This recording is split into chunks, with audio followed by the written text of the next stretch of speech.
Magandang araw sa ating lahat, mga boxing fans saan mang panig ng mundo. Ang bakbakan o labanan na ating tatalakayan ngayon, ito po ay sa pagitan ni Dimitri Bivol at Malik Sainad. Didipinsahan po ni Dimitri Bivol ang kanyang WBA Super World Light Heavyweight title, maging ang kanyang IBO World Light Heavyweight title kontra sa rangto ng IBF na si Malik Sainad. Ang kalapit schedule, Hunyo 1, 2024, nagaganapin sa Kingdom Arena, Riyadh, Saudi Arabia. Sa bakbakan na ito, tayo po ay maghahayag ng sarili nating fight prediction, comparison at analysis na kung saan doon pa po lamang sa ating gagawing comparison, fight analysis, malaki po ang posibilidad na makakakuha kayo ng idea kung sino ang papaboran nyo sa panalo dito po sa naturang bakbakan.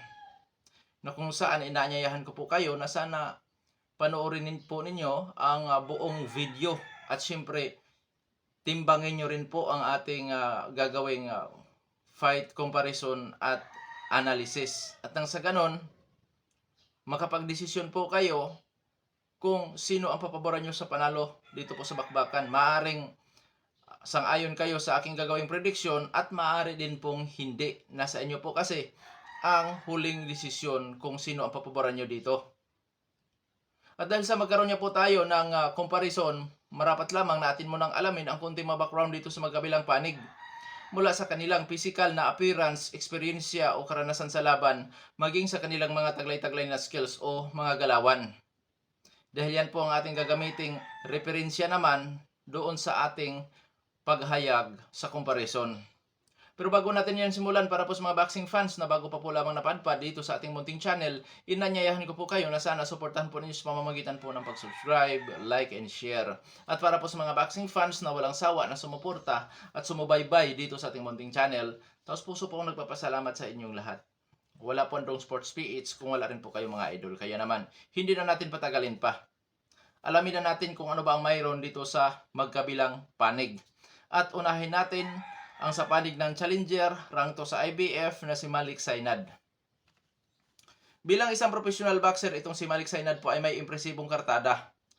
22 wins with 16 wins coming by way of knockout undefeated.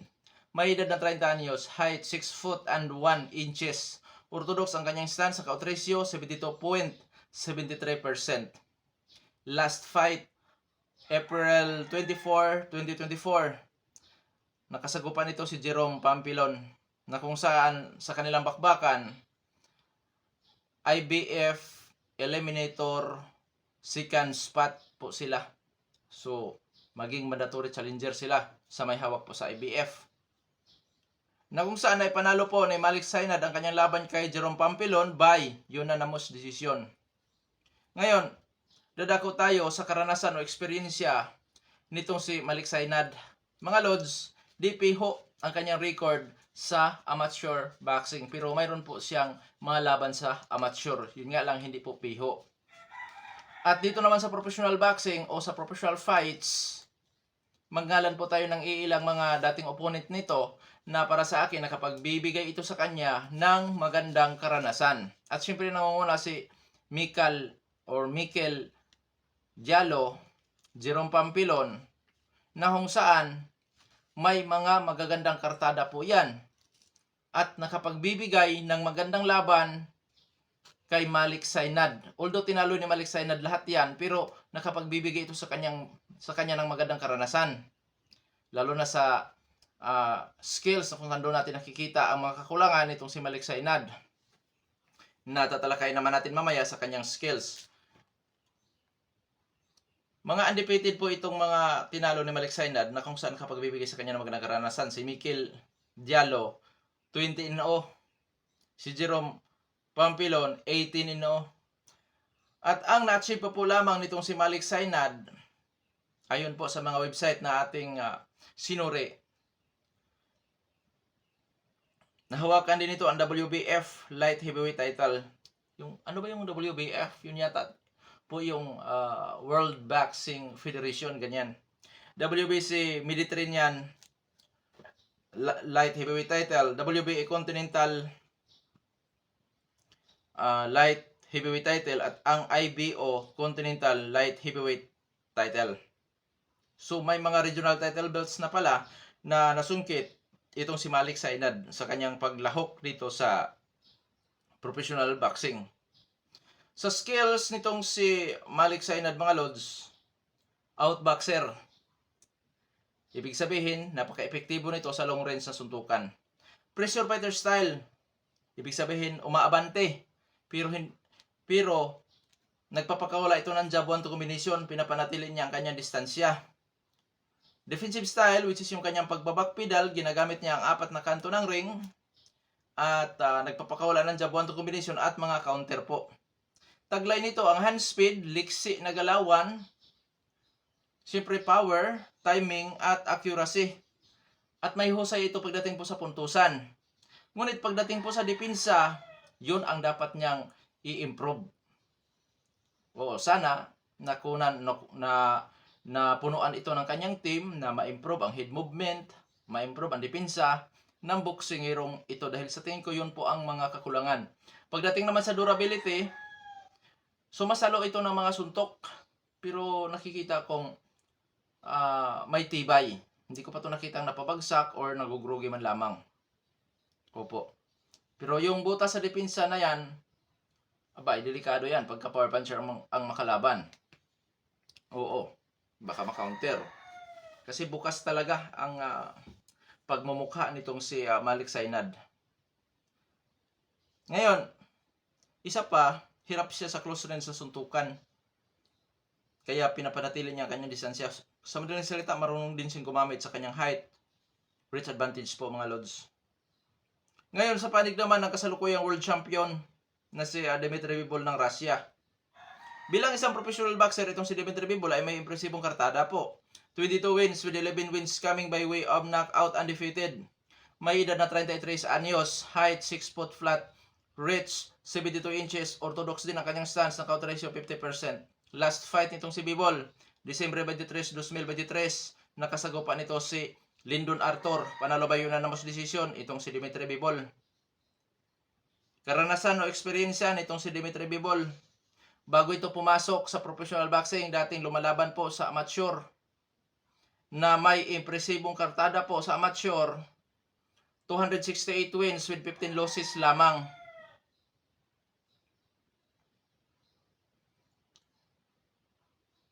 Kuya Dong Sports, si Bivol ba ay napasali sa Olympic? Mga lods, parang hindi eh. Hindi ko nakita ang kanyang pangalan sa Olympic eh. Pero napasama ito sa National Amateur Boxing Championship 2012 at 2014.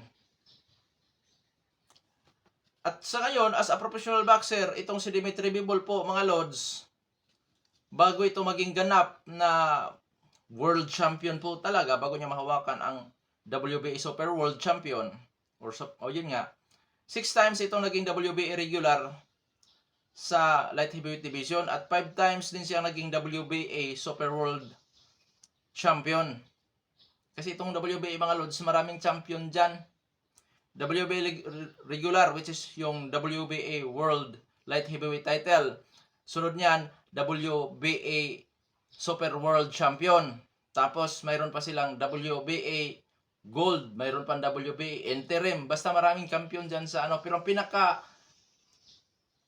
kinikilala talaga yung WBA Super World Light Heavyweight Champion or title. Sino-sino bang mga nakalaban ni Dmitry Bivol na mga D-kalibring boksingero po talaga? Ay siyempre, nangunguna si Canelo Alvarez. Kasi itong si Canelo Alvarez, although hindi naman talaga niya timbang doon sa light heavyweight division, pero dati na siyang lumalaban din doon. Matapos siyang naging world champion din si Canelo Alvarez dyan sa light heavyweight division. Matapos siyang talonin si Kovalev ba yun? O yun niya, parang si Kovalev yung tinalo niya. Inagawa niya ng WBC si Kovalev. At bumaba sa timbang itong si Canelo at sinabi nga nitong si Canelo na yun daw, hirap na siya doon. Pero bumalik siya eh, kinalaban niya si Dmitry Bivol. So, di ko alam kung ano ba talaga itong si Canelo. Pero si Canelo sa ngayon talaga, kasalukuyang undisputed World Super Middleweight Champion. So, undisputed, hawak niya nga 4 major title belts. Idagdag natin si Gilberto Ramirez. Itong si Gilberto Ramirez, kung di ako nagkamali, world champion na to ngayon. sa Cruiserweight Division. Kung di ako nagkamali mga lods ha. Idagdag natin si Craig Richard. Sa skills naman ni Dimitri Bivol, technical fighter. Magaling sa puntusan. Mahusay ang opensa at dipinsa ng boxing hero ito. Pero hindi ibig sabihin na hindi na natatamaan sa kanyang kahusayan pagdating po sa dipinsa. Natatamaan at natatamaan pa rin. Wala naman itong sweet science of boxing si Dimitri Bivol. Hindi naman siya gano'n na hit no hit, wala sa kanya. Pero masasabi kong may husay sa dipinsa si Dimitri Bivol, magaling sa puntusan. Oo. At siyempre may tibay din itong si Bivol. Hindi pa natin ito nakitang bumagsak or nagugrogi. Alog, mayroon. Pero yung bugrogi, bumagsak hindi po. Ngayon nadako na tayo sa ating gagawing comparison. So mga lods, pag-aralan nyo maigi at unawain ninyo ang ating gagawing comparison. Kasi maaaring magkaroon kayo ng sarili ninyong opinion, sarili ninyong decision tungkol po sa ating prediction or sa prediction. Okay lang sa akin po mga lods na magkasalungat ang ating prediction sa laban kasi natural po yan. May kanya-kanya tayong pananaw sa laban. Ngayon, simulan na natin ang ating gagawing comparison. Unahin natin sa edad. 33 anyos si Bivol, 30 anyos si Malik Sainad. Sa madaling salita, parehong nasa prime ang dalawang maglalaban. Sa height, reach, power, kung sino po ang may advantage. Okay. Ang height nitong si Bivol, 6 foot flat. Si Malik Sainad naman ay 6 foot and 1 inch. 6 foot and 1 inch. So, mas matangkad po ng 1 inch si Malik Sainad ikumpara kay Bivol. Sa reach naman, lamang si Sainad po ng 2 inches.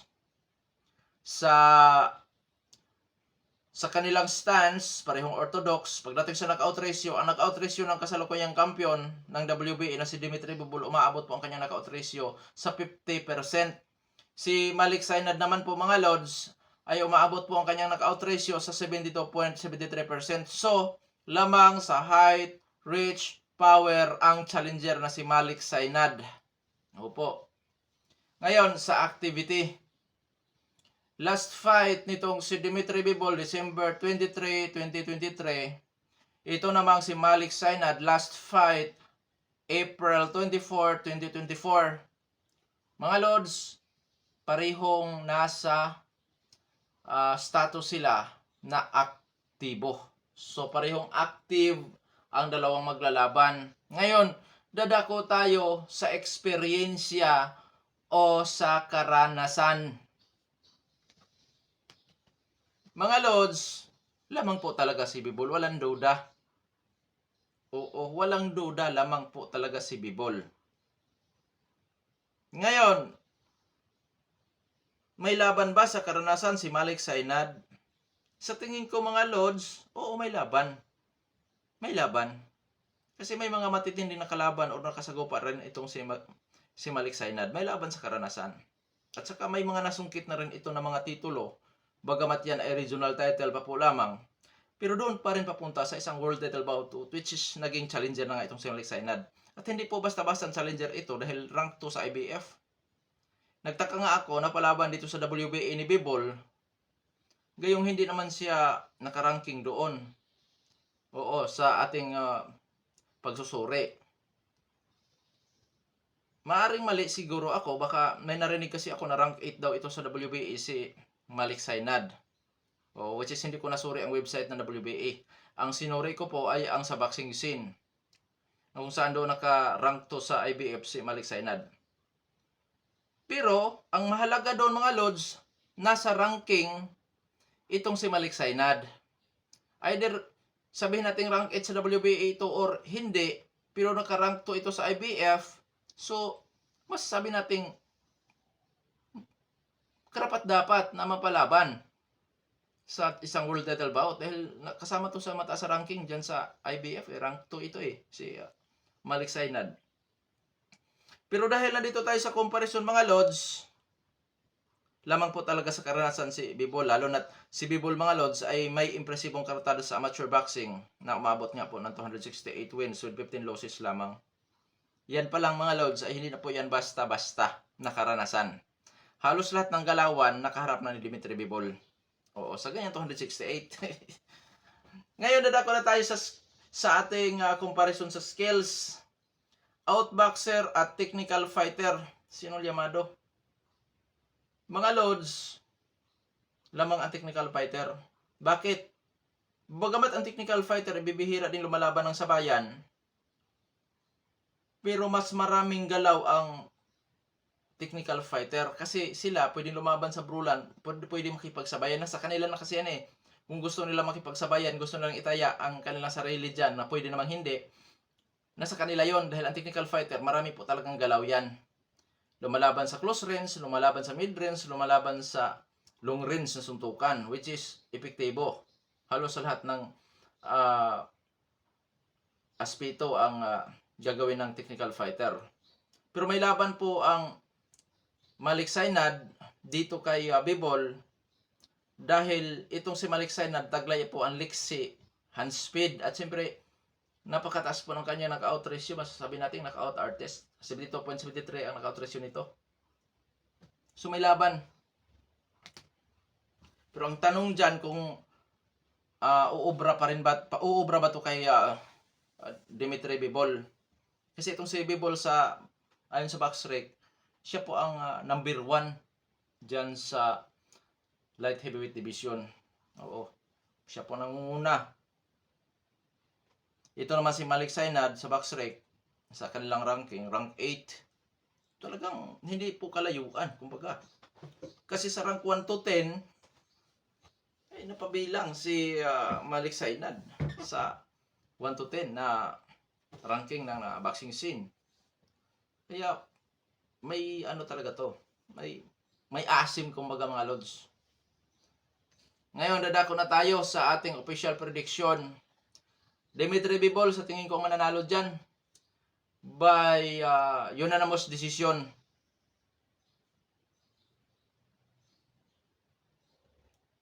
Kuya Dong Sports, may posibilidad bang makapagpa-knockout itong si Dimitri Bivol? Sa tingin ko, oo, may posibilidad. Pero mas malaki po ang sansa sa puntusan lamang mauwi ito. Pero may posibilidad. This is boxing, anything can happen. Na kung saan, bagamat hindi kilalang knockout artist itong si Bivol, komo maraming butas sa depensa itong si Malik Sainad, posible. May tsansa o may posibilidad. Siguro na sa mga later rounds na yan mangyari. Dahil ito ay 12 rounds, siguro na sa mga 10 pataas, posible magawa ni Bivol na i-knockout si Sainad. Depende kung kailan magkamali si Sainad mga lods. Pero hindi kilala kasing knockout artist si Bivol.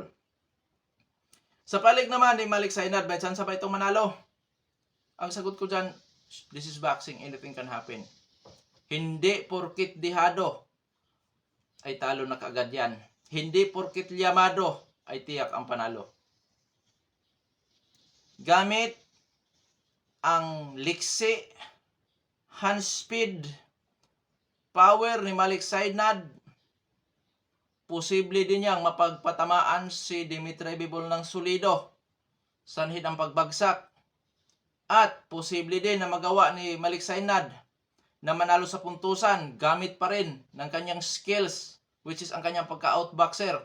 Dahil may ibubuga sa puntusan ang boksingirong ito gamit ang kanyang skills, hand speed at power kung saan posible niyang may domina din ang laban.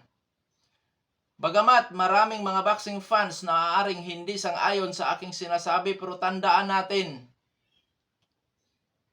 ang determinasyon ng isang boksingero na uhaw sa panalo para maging isang world champion.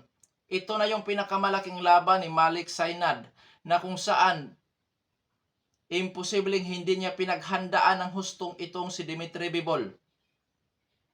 Kaya mga lods, may posibilidad na maka-upset si Malik Sainad dito sa bakbakan. Hindi ko minamaliit po ang panig nitong si Malik Sainad. At kailanman ay hindi ko rin po minamaliit talaga dihado. Malimit sa dihado kasi yung minamaliit eh. Hindi ko minamaliit ang mga dihado sa laban. Kasi may mga kamayan, may skills, may power. At siyempre, ang tinatawag nating swerting pagkakataon. Malay natin, makasilat ito kay Dimitri Bivol. Oo, di malayong makasilat din ito. Alam nyo kung ano ang ikatalo ni Bibol, yung overconfident. Yun. Sobrang kumpiyansa, sobrang tiwala sa sarili, yon ang posibleng ikatalo ni Dimitri Bivol. Kasi, sino lang ba to si Malik Sainad? Hindi to kilala. Oo, hindi kilala si Malik Sainad. Si Bivol, famous ito dyan sa light heavyweight division. Kaya mga Lods, yon ang posibleng ikatalo ni Bivol. Yung masyadong kumpiyansa. Yung pa naman ang malimit talaga, yung kumpiyansa ka masyado dahil ikaw ang number 1, ikaw yung kampiyon. Yun ang ano eh. Pero yun nga, masasabi ko na dito sa panig debate ni Dimitri Bivol, dapat hindi siya magpakakampante. Kasi itong si Malik Sainad, marami pong mas higit pa na galawan na nakatunggali na itong si Dimitri Bivol. Katulad ni Gilberto Ramirez, gaano katindi si Ramirez pagbato po ng mga suntok kombinasyon. Pero hindi pinapurma ni Bivol. Canelo Alvarez na kasalukuyang pound for pound king nung magharap sila ni Bivol.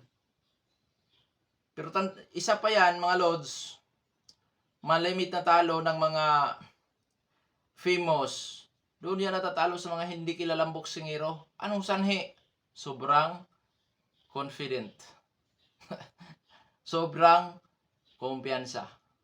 Kaya masasabi ko sa panig ni Dimitri Bivol, kung nais niyang makalaban si Arthur Beterbiev, dapat wag siyang magpakakampante dito sa kanyang challenger na si Malik Sainad dahil determinado ito mga Lods na manalo. Sa ibig sabihin, gagawin ang lahat nitong si Malik Sainad. Makuha lamang ang panalo. Dahil once na makuha ni Malik Sainad ang panalo kontra Bivol, for the first time sa Libyan boxing, ang magkaroon sila ng world champion. Ganun po yan kahalaga para kay Malik Sainad.